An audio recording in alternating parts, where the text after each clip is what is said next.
Angiosperms और दूसरी category है जिम्नोस्पर्म्स। तो दो तरह के प्लांट्स होते हैं जो बड़े बड़े प्लांट्स होते हैं। छोटे प्लांट्स, लोअर प्लांट्स तो हमने देखा तीन टाइप के होते हैं। लोअर प्लांट्स तीन टाइप के हैं। लोअर प्लांट्स कौन कौन से थे? Algae, bryophyte and pteridophytes. ये सारे लोअर प्लांट्स थे। ठीक है। हायर प्लांट्स हैं एंजियोस्पर्म्स एंड जिम्नोस्पर्म्स। इन दोनों में डिफरेंस क्या है? तो एंजियोस्पर्म्स आर फ्लावरिंग प्लांट्स, जिनमें फ्लावर आते हैं, ऐसे प्लांट्स कहलाते हैं एंजियोस्पर्म्स। और कुछ ऐसे भी प्लांट्स होते हैं जिनमें फ्लावर नहीं आते, तो they are called non flowering plants. ठीक है। तो नॉन फ्लावरिंग प्लांट्स है जिम्नोस्पर्म्स। तो तुम्हारे आसपास बहुत सारे पेड़ होंगे, ऐसे पेड़ होते हैं जिन पे कभी फूल नहीं आते, और कुछ ऐसे पेड़ होते हैं, कुछ ऐसे पौधे होते हैं जिनमें फूल आते हैं। तो दो तरह के हायर प्लांट्स होते हैं, flowering plants and non flowering plants. ठीक है। तो पहले हम एंजियोस्पर्म्स को समझते हैं, फिर हम जिम्नोस्पर्म्स को समझ लेंगे। तो इन एंजियोस्पर्म्स जो सीड्स होते हैं, seeds are enclose by the fruits. तो पहला मेन पॉइंट है दैट इन एंजियोस्पर्म्स सीड्स के ऊपर फ्रूट्स से एनक्लोज्ड होते हैं। तो एंजियोस्पर्म्स में अगर कोई सीड है, ये सीड है, तो सीड के ऊपर फ्रूट होता है। सबसे अच्छा एग्जांपल है मैंगो।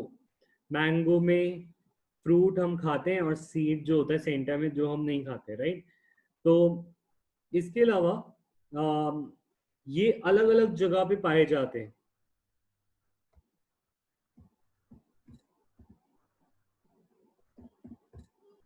ठीक है। ये अलग अलग जगहों पर पाए जाते हैं और एक्सेप्शनल रेंजेस में, और बहुत छोटे भी होते हैं। कुछ बहुत ही छोटे होते हैं और कुछ बहुत बड़े होते हैं। ठीक है। तो कुछ माइक्रोस्कोपिक होते हैं। माइक्रोस्कोपिक मतलब वेरी स्मॉल। और माइक्रोस्कोपिक प्लांट का एग्जांपल है जो एंजियोस्पर्म है, Wolffia.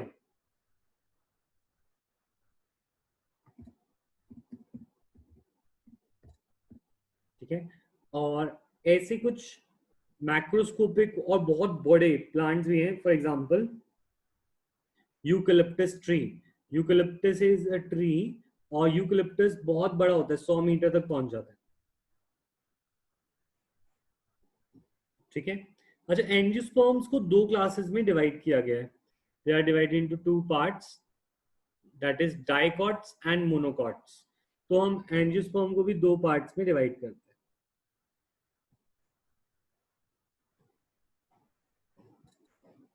One is monocots and the other one is dicot. तो मोनोकॉट्स और डाइकॉट्स में क्या डिफरेंस है? Full form is monocotyledon and डाइकॉटिलिडन।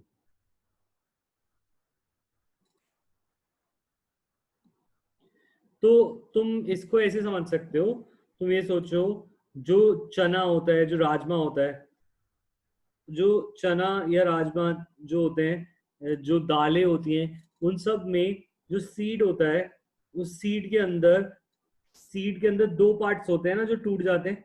दो पार्ट्स होते हैं, है ना, चना में, दालों में, राजमा में, है ना। तो ऐसे सीड के अंदर हम बोलते हैं सीड हैविंग टू लीव्स।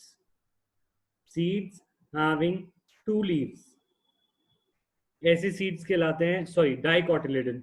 तो मुझे इसको यहाँ बनाना चाहिए था, नॉट इधर। तुम सही कर लो इसको, डाइकॉट बनाना है ना हमें, डाइकॉट। ठीक है। और तुम अब मोनोकॉट के एग्जाम्पल देखो। मोनोकॉट ऐसे होते हैं जिनके अंदर एक लीफ होती है। तुमने कॉर्न देखा है ना, कॉर्न, जो जो भुट्टा होता है, कॉर्न होता है, छल्ली जिसे बोलते हैं। उस कॉर्न के का जो एक सीड होता है, जो एक सीड होता है, उसके अंदर सिर्फ और सिर्फ there is seed having only one one single structure. तो इसको हम बोलते हैं सीड हैविंग वन लीफ। तो ऐसा स्ट्रक्चर क्या कहलाता है, ऐसा सीड कहलाता है मोनोकॉटिलेडन। तो दो तरह के प्लांट्स होते हैं, जैसे कॉर्न प्लांट जो है कॉर्न, तो मेज बोलते हैं जैसे, ये जो मेज है वो कैसा है, मोनोकॉटिलेडन, क्योंकि उसके सीड्स में एक ही लीफ है। और डाइकॉटिलेडन का एग्जांपल तुम ले लोगे, चना ग्राम बोलते हैं जैसे, ठीक है, या बीन्स बोलते हैं जैसे, है ना, तो लेग्यूम्स सारे। तो ये डिफरेंस क्लियर है कि दो तरह के प्लांट्स कौन से होते हैं, यस और नो?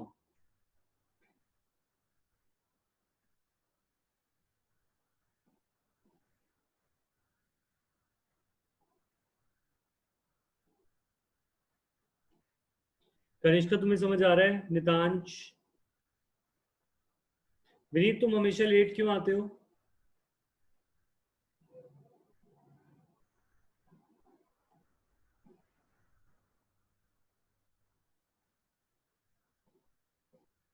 कनिष्का आवाज आ रही है मेरी?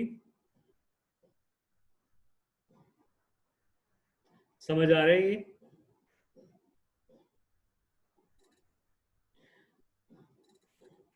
ठीक है, सो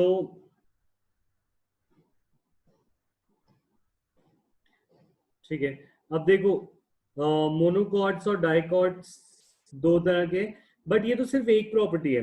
देर are many different properties between these two, बहुत सारा डिफरेंस होता है इनके बीच में, ठीक है। तो फॉर एग्जाम्पल, इनके रूट्स अलग होते हैं, इनके रूट्स अलग होते हैं, ठीक है। मोनोकॉट्स में रूट सिस्टम अलग होता है, लीव्स अलग होती हैं, ये हम आगे के चैप्टर्स में पढ़ेंगे, difference between monocots and dicots detail में हम नेक्स्ट चैप्टर में पढ़ेंगे। तो अभी हम जा रहे हैं रिप्रोडक्शन इन एंजियोस्पर्म पे, कि एंजियोस्पर्म रिप्रोड्यूस कैसे करते हैं, ठीक है। तो हमें पता है male sex organ of a flower is स्टेमन, और स्टेमन के अंदर होता है filament and an anther, anther produces pollen grains, ठीक है। तो ये चीज तो हमें याद ही होगा from the knowledge of class 10th also, that male part को बोलते हैं स्टेमन, स्टेमन हैज एंथर, फिलामेंट, ठीक है, और ये दोनों मिला के कहलाता है स्टेमन,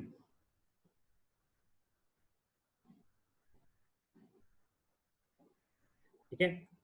अब बात आ रही है कि ये female part of the flower है। फीमेल पार्ट ऑफ फ्लावर क्या होता है? फीमेल पार्ट ऑफ फ्लावर होता है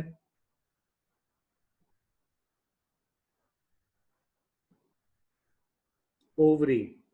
ओवरी कंसिस्ट ऑफ, सॉरी, इसे बोलते हैं कार्पल, इसे क्या बोलते हैं? कार्पल। और carpel consist of stigma, style and ovary, ठीक है। तो ओवरी एनक्लोजेस वन और मेनी ओव्यूल्स, ओवरी के अंदर देयर आर ओव्यूल्स, ठीक है।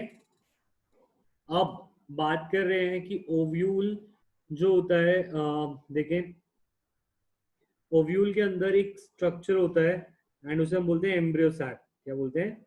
Embryo sac. एम्ब्रियो सैक में कितने टाइप के सेल्स होते हैं? देखो, इसके अंदर होता है एक एग सेल,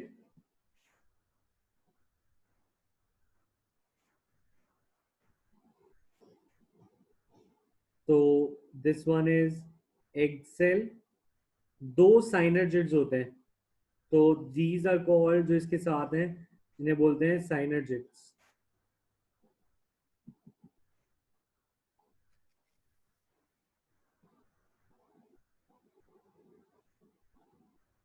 ठीक है। तीन सेल्स होते हैं ऑपोजिट कॉर्नर पे, और इसे हम बोलते हैं, इन सेल्स को बोलते हैं एंटीपोडल्स,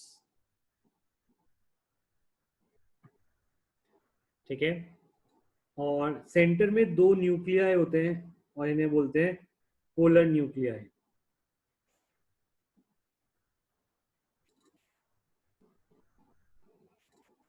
ये पूरा स्ट्रक्चर कहलाता है, इस पूरे स्ट्रक्चर को हम बोलते हैं embryo sac,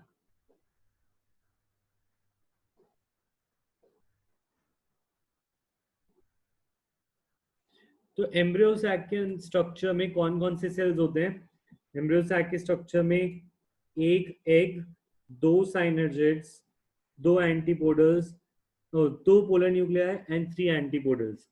these are different cells जो हमारे फीमेल एम्ब्रियो सैक में प्रेजेंट होते हैं. ठीक है, तो ये इन सब का अपना अपना फंक्शन होता है, उसको हम समझेंगे. तो इसको तुम ऐसे समझ सकते हो. Let us study this.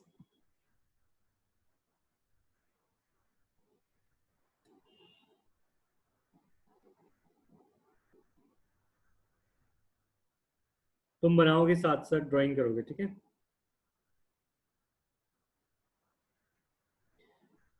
तो इसके अंदर एक स्ट्रक्चर है और इस स्ट्रक्चर को हम बोलते हैं ओव्यूल. ओव्यूल के अंदर एक स्ट्रक्चर है हमारा जिसे हम बोलते हैं एम्ब्रियो सैक.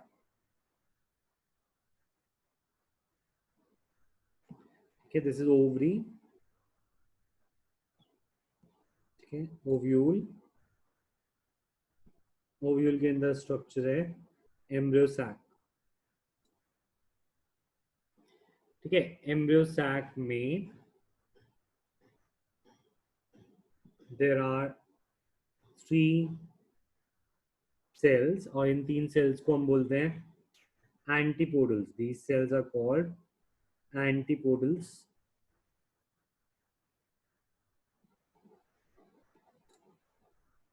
कितने हैं टोटल? Three in number.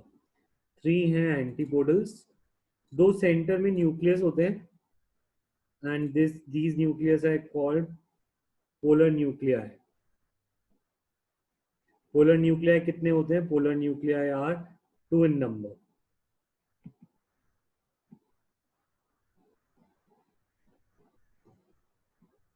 तो टू पोलर न्यूक्लियाई और एक एग सेल्स और दो इसके आसपास साइनर्जिड्स. तो टू साइनर्जिड्स.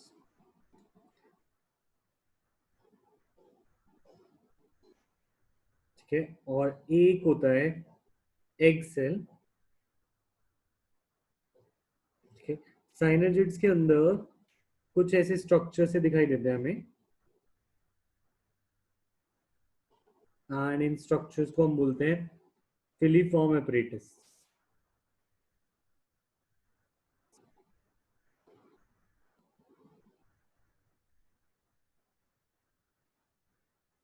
ठीक है, देखते हैं कि करके क्या क्या फंक्शन है इनका. तो ये डायग्राम तुमने बना लिया है, यस और नो?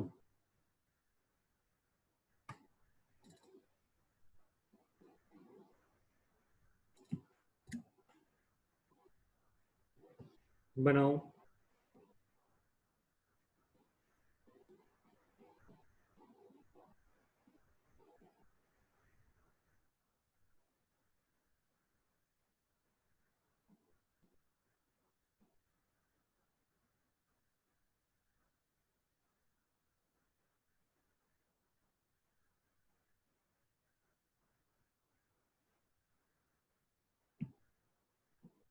ठीक है, एज वी नो ये male part of the flower है, ये female part of the flower है. मेल पार्ट को बोलते हैं स्टेमन एंड फीमेल पार्ट को बोलते हैं कार्पल. ठीक है, so male part produces pollen grains. Male part क्या प्रोड्यूस करता है? मेल पार्ट प्रोड्यूस करता है pollen grains.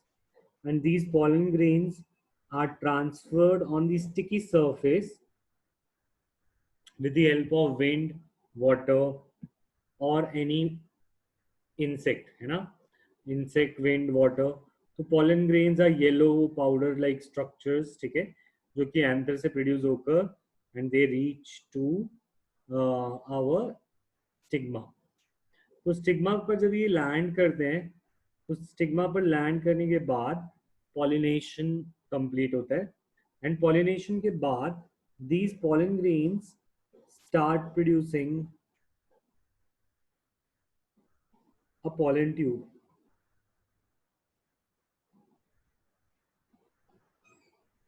The pollen grain on germination on stigma produces a pollen tube. ठीक है.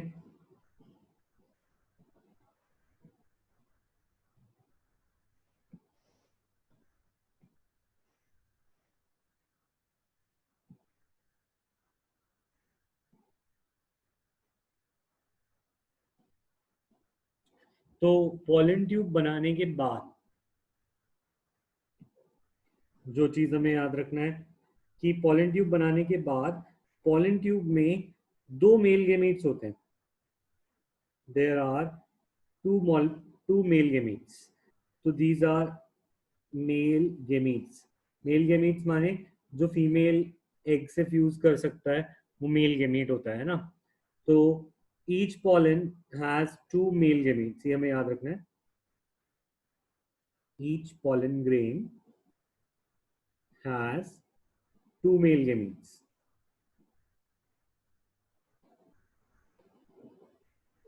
ठीक है. अब ये जो मेल गेमीट्स हैं ये कैसे आगे जाते हैं हमें ये समझना है.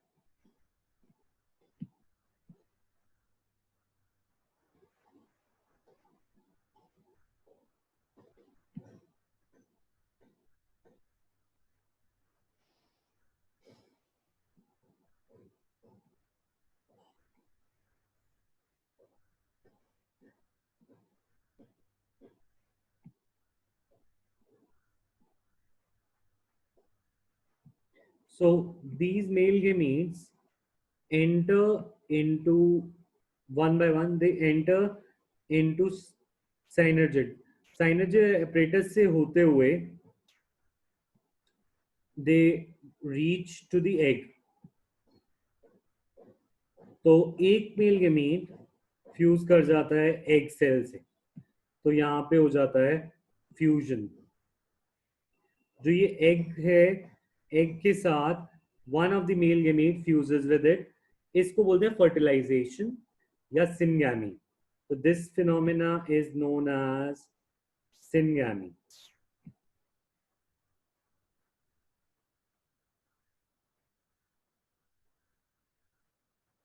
ठीक है. पर दूसरा जो मेल गेमीट है वो जाता है and it fuses with the polar nuclei.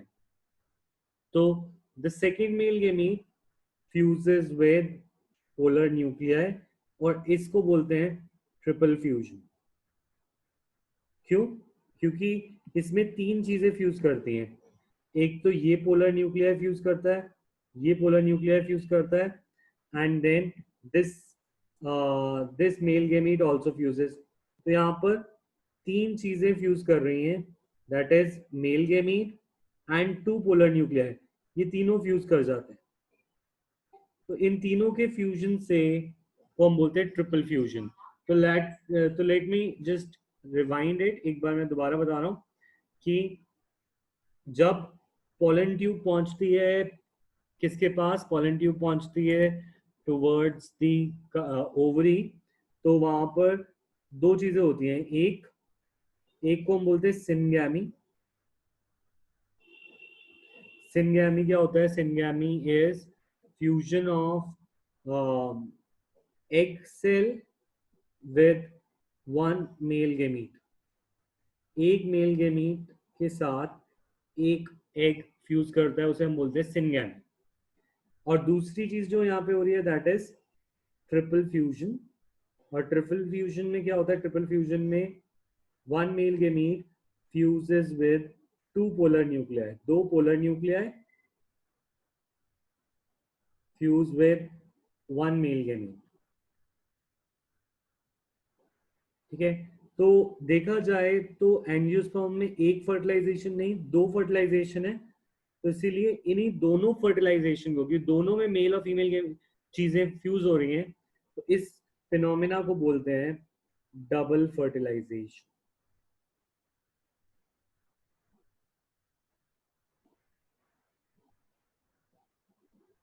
इस फिनोमिना को क्या बोलते हैं? Double fertilization. तो मुझे बताओ, इज दिस क्लियर? यस और नो?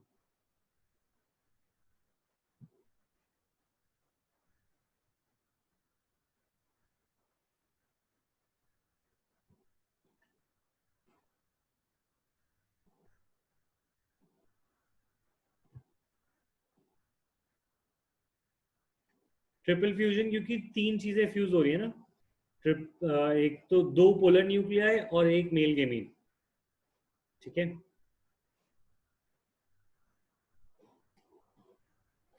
कनिष्का समझ आया ये? विनीत, यस और नो? जो भी डाउट है प्लीज पूछ लो, अभी अच्छा रहेगा।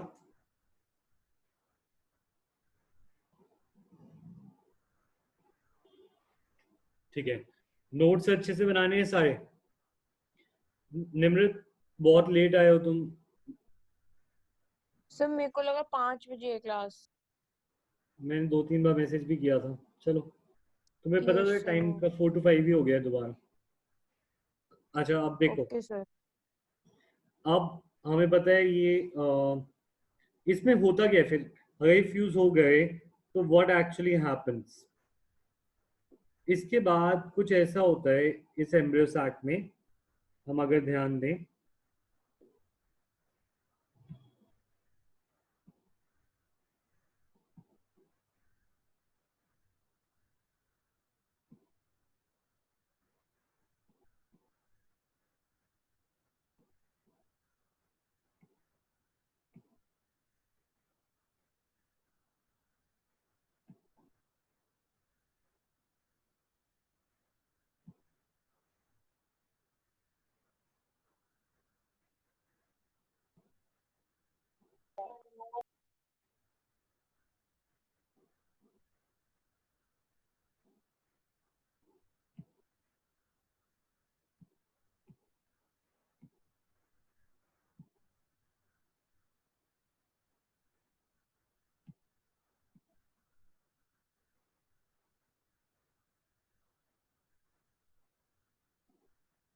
अरे देखो, अब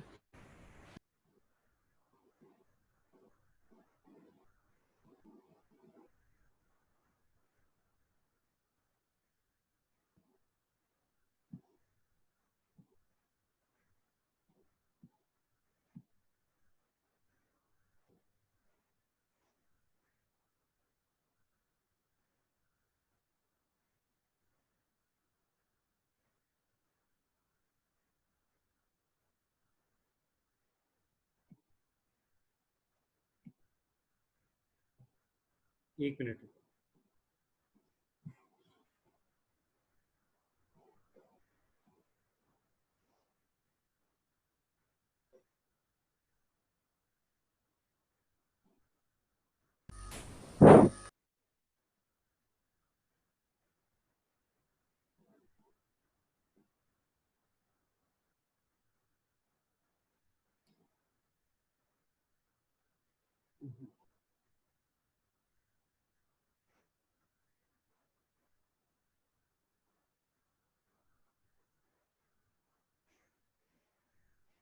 देखो, this is the this is the embryo sac, suppose before fertilization।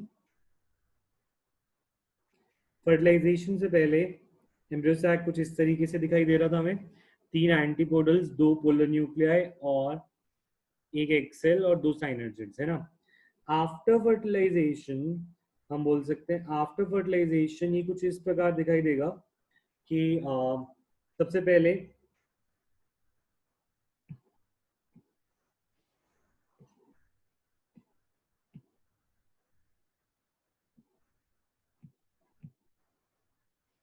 जैसे ये फ्यूज करेंगे, fusion of male gamete and egg will form zygote। क्या बन जाएगा यहाँ पे? This will become a zygote।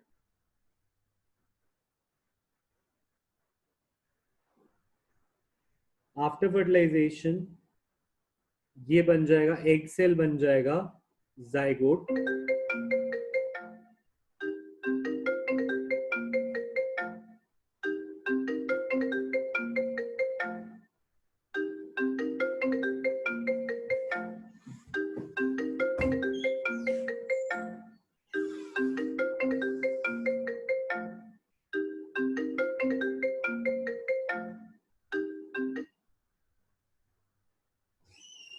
Yes sorry, तो ये जाइगोट बन जाएगा।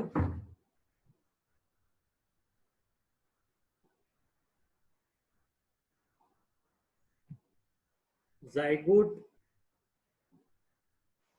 बनने के बाद ये तीनों जब फ्यूज करेंगे, दैट इज पोलर न्यूक्लियाई और ये दोनों फ्यूज करके, ये तीनों फ्यूज करके हमारा एक सेल बना लेंगे, and this cell will be called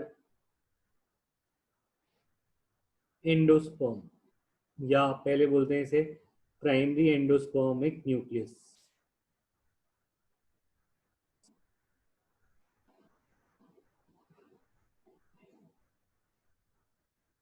इसका शॉर्ट फॉर्म है पेन, क्योंकि पेन में दो न्यूक्लियस फ्यूज करें, तीन न्यूक्लियस फ्यूज करें इनफैक्ट। तो देखो, अगर हम यहाँ पे ध्यान दें तो इनके अंदर कितने न्यूक्लियस हो गए, उस हिसाब से वी कैन ऑल्सो टेल कि उनके अंदर कितने पेयर ऑफ क्रोमोसोम होंगे, क्योंकि न्यूक्लियस कंसिस्ट ऑफ क्रोमोसोम। ठीक है, सो 1 मिनट।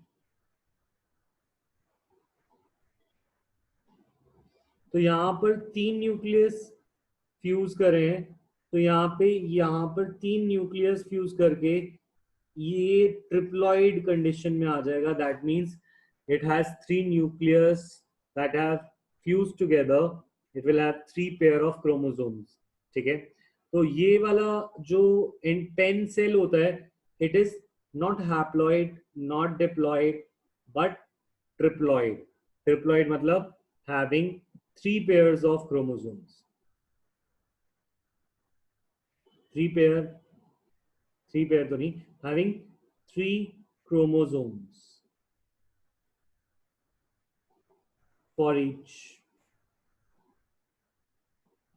pair। ठीक है, उसके अलावा zygote on the other hand will be diploid, क्योंकि इसमें एक मेल और एक फीमेल सेल फ्यूज कर रहे हैं, तो दिस विल बी डिप्लॉयड। ठीक है, अब बाकी बचे दो सेल्स, ये साइनर्जिड्स, और तीन बचे एंटीपोडल्स। दे स्लोली स्लोली डीजनरेट, तो एंटीपोडल्स गायब हो जाते हैं सीन से।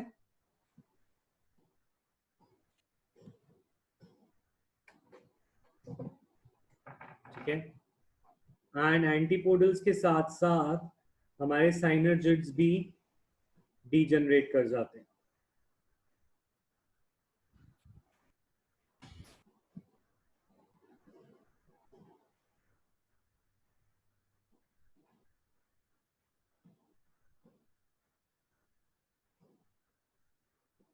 ठीक है, तो साइनर्जिड्स एंड एंटीपोडल्स डीजनरेट, गायब हो जाते हैं।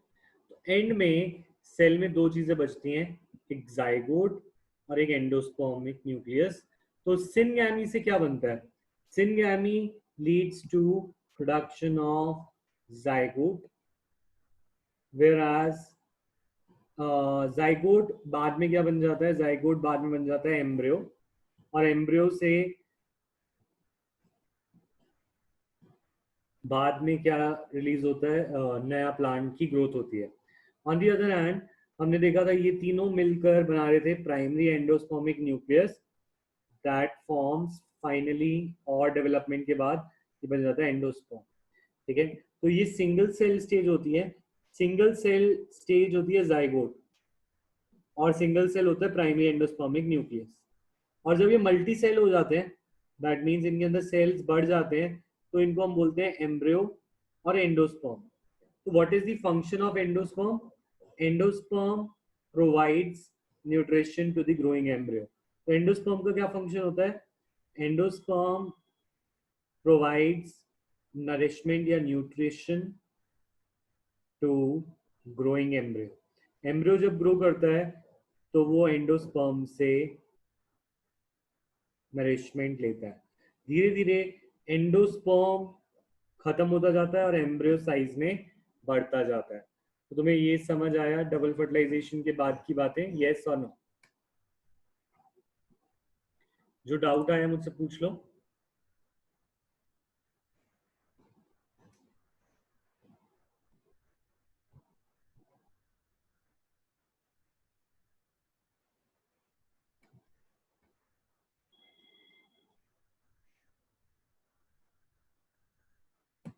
ओके,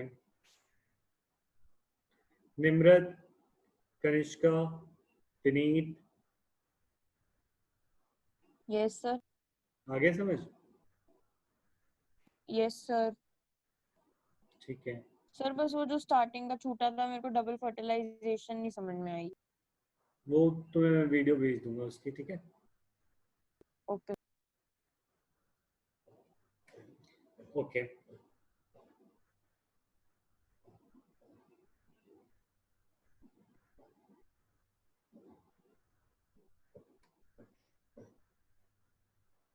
तो ये सब हमारे यहाँ पे लिखा हुआ है, ठीक है?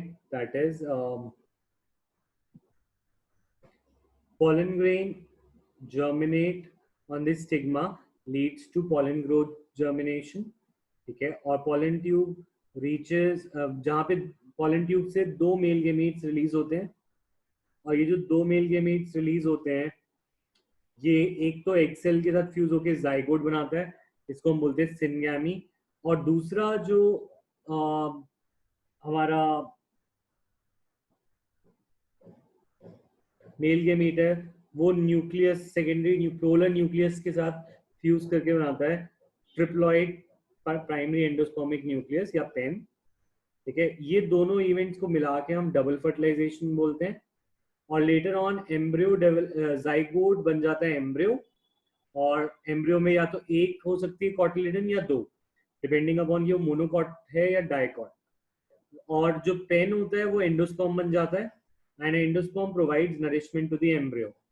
साइनर्जिड्स और एंटीपोडल्स जो थे वो दोनों डीजनरेट कर जाते हैं फर्टिलाइजेशन के बाद, और लेटर ऑन जो ओव्यूल होता है वो सीड बन जाता है एंड ओवरी बिकम्स फ्रूट। तो जब बात आती है हमारी कि फ्रूट और सीड क्या है, तो धीरे धीरे आफ्टर फर्टिलाइजेशन के बाद पहली चीज तो स्टिग्मा फॉल ऑफ कर जाता है, ठीक है? स्टेमन, एंथर, ये सब चीजें जो होती है फ्लावर से गिर जाती है, ठीक है? ये सब डीजनरेट कर जाता है, स्टेमन डीजनरेट्स, ठीक है? स्टिग्मा छोटा होता जाता है, छोटा हो जाता है, और फिर इट लीड्स टू फाइनली सिर्फ और सिर्फ जो फ्लावर होता है उसके ऊपर बचता है हमारा ओवरी, ठीक है? और ओवरी बचने के बाद ओवरी बन जाता है हमारा फ्रूट, ठीक है? ओवरी क्या बन जाता है? ओवरी हमारा बन जाता है फ्रूट। और जो ओव्यूल है, ओव्यूल हमारा क्या बन जाता है? ओव्यूल बिकम्स सीड, ठीक है? तो और थोड़ा बहुत पार्ट हमें दिखाई देता है फ्रूट के ऊपर, that is the reminiscent of जी स्टिग्मा और स्टाइल। स्टिग्मा और स्टाइल तो नहीं रहते, पर उनका थोड़ा सा पोर्शन फ्रूट के ऊपर रह भी जाता है ना? So this is fruit development. तो ovary ovary develops into fruit, ovary बाद में फ्रूट बन जाती है, और जो हमारा ओव्यूल है वो बाद में सीड बन जाता है। Ovule consist of embryo, ovule के अंदर एक तो एम्ब्रियो होता है, और कभी कभी उसके अंदर एंडोस्पर्म भी पाया जाता है। तो एंडोस्पर्म और एम्ब्रियो दोनों सीड के अंदर ही मिलते हैं, ठीक है? तो ये पूरा एंजियोस्पर्म क्लियर है? से यस और नो?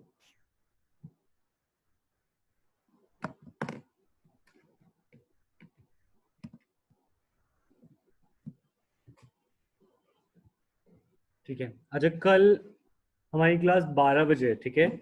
और ये प्लांट किंगडम हमारा कंप्लीट हो जाएगा, ठीक है? और उसके बाद हम कोई चैप्टर्स को रिवाइज करेंगे, क्योंकि बहुत सारे चैप्टर हो गए हैं। अच्छा, अभी किसी के एग्जाम में कोई चैप्टर रह गया है जो आ रहा हो? ऐसा कोई है जिसका यूटी में कोई चैप्टर आ रहा हो और हमने नहीं किया?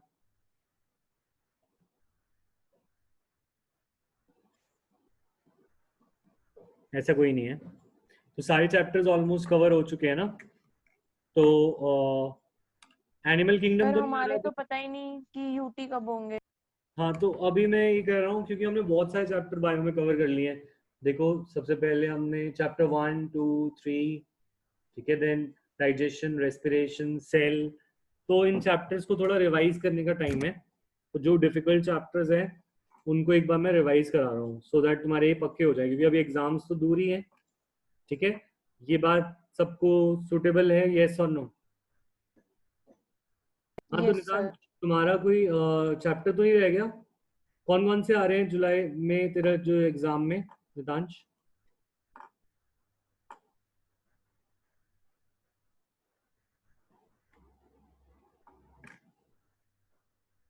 और स्तुति, तुम्हारे एग्जाम में डाइजेशन और रेस्पिरेशन आ रहा है बस? कनिष्का, तुम्हारे स्कूल में क्या चल रहा है? और विनीत? सेल और बायोलॉजिकल क्लासिफिकेशन, ठीक है। ओके, अभी एग्जाम का आइडिया नहीं है, ठीक है। तो कोई बात नहीं, अपने ना टीचर से एक बार ना सिलेबस पता करके रखो और मुझे उसकी इंफॉर्मेशन रखना, ठीक है। Okay sir.